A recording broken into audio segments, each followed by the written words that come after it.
are in Oba district to show you a beautiful 1+1 fully furnished apartment here in this full facility residence. So if you're ready, let's check it out.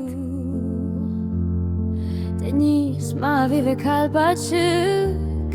In the golden light we find our glory. Mülk satın alma hayali. This is a 1+1 apartment with a total area of 65 meters where it consists of a bedroom, a living room, a bathroom and an American style kitchen.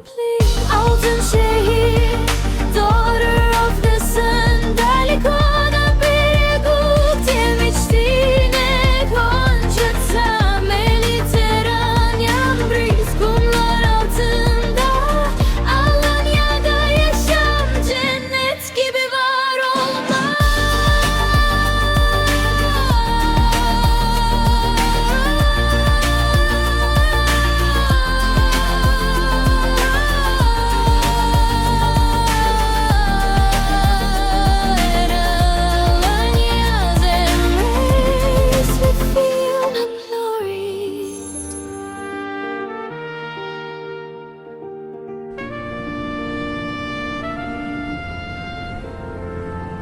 Yaz geceleri stars shine bright.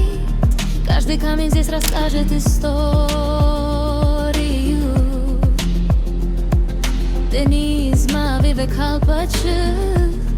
In the golden light we find our... Social activities here include an indoor and outdoor swimming pool, an aquapark, fitness, sauna, hammam, a restaurant, basketball, football and tennis courts, and of course many more.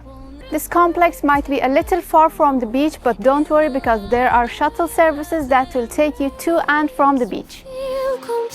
Altın şehir, daughter of the sun. Dalikona bir guk temizliğine konçata. Mediterranean breeze, kumlar altında. Alanya'da yaşam cennet gibi var olmak.